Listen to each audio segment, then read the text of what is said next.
Hello നമസ്കാരം, ഞാൻ രേവതി. എല്ലാവർക്കും സുഖമല്ലേ? നമ്മളിപ്പോൾ പൊയ്ക്കൊണ്ടിരിക്കുന്നത് ബാംഗ്ലൂരിൻ്റെ സ്വന്തം ഹിൽ സ്റ്റേഷനായിട്ടുള്ള നന്ദി ഹിൽസിലേക്കാണ് കേട്ടോ. ബാംഗ്ലൂർ വന്നു കഴിഞ്ഞാൽ എല്ലാവരും പോകുന്നൊരു സ്ഥലമാണ് ഈ നന്ദി ഹിൽസ്.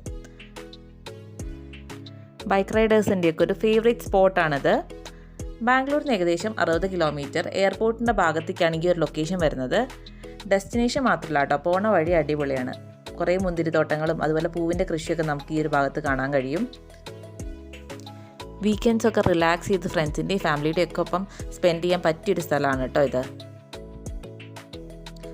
സീ ലെവലിന് ഏകദേശം 4850 അടി മുകളിലാട്ടോ ഈ ഒരു ലൊക്കേഷൻ വരുന്നത്.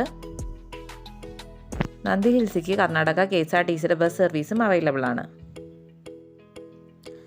പോണ വഴി കുറച്ച് ചെറിയ ഹെയർ പിൻ ബെൻസ് ഒക്കെ ഉണ്ട്. ഇവിടുത്തെ മെയിൻ അട്രാക്ഷൻ എന്ന് പറഞ്ഞത് സൺറൈസും സൺസെറ്റുമാണ്. പക്ഷേ നമ്മൾ ഏകദേശം ഇപ്പോൾ പോകുന്നത് ഒരു 10 മണി കഴിഞ്ഞിട്ടുണ്ട് കേട്ടോ.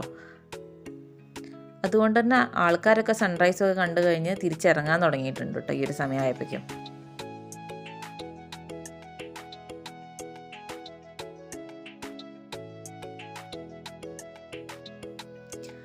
അങ്ങനെ നമ്മളിപ്പോൾ നന്ദി ഹിൽസിൻ്റെ കവാടം കിടക്കുക കേട്ടോ.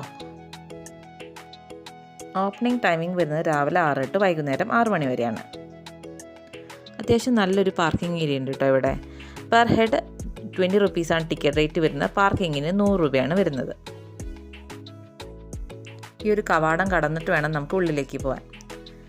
നടക്കാനൊക്കെ ബുദ്ധിമുട്ടുള്ളവർക്ക് ഷട്ടിൽ ബസ്സും അവൈലബിൾ ആണ് കേട്ടോ. ഇവിടെ ചെറിയ ചെറിയ ഫുഡ് സ്പോട്ടുകളും നന്ദിനിയുടെ കാഫയൊക്കെ ഉണ്ട്.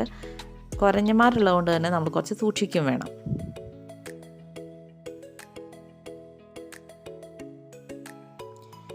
ഇത് പുഷ്കരണി എന്ന് പറഞ്ഞിട്ട് ചോളരാജാവിൻ്റെ കാലത്ത് ഉണ്ടാക്കിയത് ഒരു കുളമാണേ.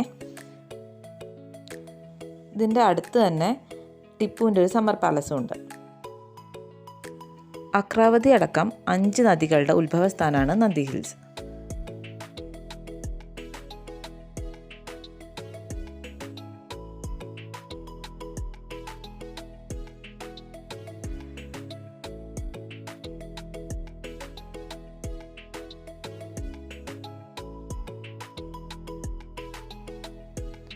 ഈ ഒരു കുന്നിൻ്റെ മുകളിൽ പോയി കഴിഞ്ഞാൽ നമുക്ക് സൺസെറ്റും സൺറൈസും ഒക്കെ കാണാൻ പറ്റുക.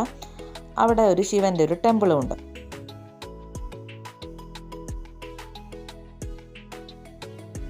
ഈ ഒരു അമ്പലത്തിൻ്റെ ഉള്ളിൽ നല്ലൊരു തണുപ്പാട്ടോ. കല്ലൊക്കെ തണുത്തിട്ട് നല്ലൊരു ഫീലാണ്.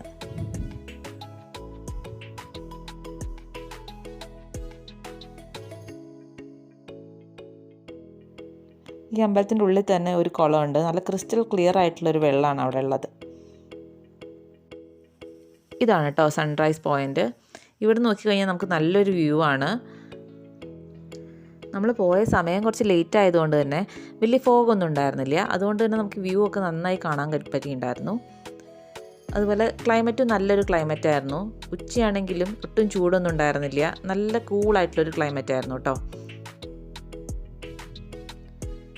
ഇതാണ് നെഹ്റു നിലയ. ഇതിൻ്റെ ഉള്ളിൽ തന്നെ ഉള്ളൊരു ബിൽഡിംഗ് ആണിത്. നമുക്ക് റിലാക്സ് ചെയ്തിരിക്കാൻ കുറേ ബെഞ്ചുകളൊക്കെ ഇട്ടിട്ടുണ്ട് അവിടെ. അതുപോലെ കുട്ടികൾക്ക് ഓടിക്കളിക്കാനും കുറേ സ്ഥലമുണ്ട് കേട്ടോ. നല്ല ഗ്രീനറി ആയിട്ടുള്ളൊരു സ്ഥലമാണിത്. ഇതിൻ്റെ ചുറ്റോറം നമുക്ക് നടക്കാൻ വേണ്ടിയിട്ടുള്ള വഴിയുണ്ട്. അവിടെ നോക്കിക്കഴിഞ്ഞാലൊരു വ്യൂ ആട്ടോ ഇത്. ഞങ്ങൾ പോകുമ്പോൾ നല്ല കാറ്റായിരുന്നു.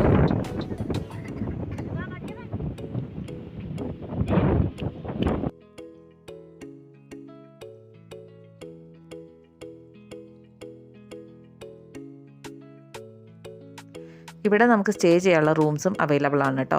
കർണാടക KTDCയുടെ സൈറ്റിൽ പോയി കഴിഞ്ഞാൽ നമുക്ക് ഓൺലൈൻ ബുക്ക് ചെയ്യാൻ പറ്റും.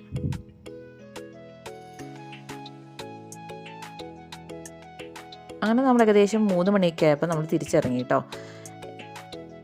കുട്ടികളെയൊക്കെ കൊണ്ട് പോവുകയാണെങ്കിൽ ഏർലി സൺറൈസിനൊക്കെ പോകുന്നതിനേക്കാൾ ബെറ്ററായിട്ട് എനിക്ക് തോന്നിയത് ഈ ഒരു നേരത്ത് പോകുന്നതാണ്. വലിയ തിരക്കൊന്നുമില്ല, എന്നാൽ അവർക്ക് നന്നായി എൻജോയ് ചെയ്യാൻ പറ്റുന്നൊരു സമയമായിട്ടാണ് എനിക്ക് തോന്നിയത് കേട്ടോ. ഈ ഒരു വീഡിയോ നിങ്ങൾക്കൊക്കെ ഇഷ്ടപ്പെട്ടു എന്ന് കരുതുന്നു. ഇഷ്ടപ്പെട്ടിട്ടുണ്ടെങ്കിൽ ലൈക്കും ഷെയറും സബ്സ്ക്രൈബും ചെയ്ത് സപ്പോർട്ട് ചെയ്യൂ. നിങ്ങളുടെ സജഷൻസൊക്കെ കമൻറ്റ് സെക്ഷനിൽ അറിയിക്കൂ കേട്ടോ. നെക്സ്റ്റ് ഒരു വീഡിയോയിൽ കാണുന്നവരെ ബൈ.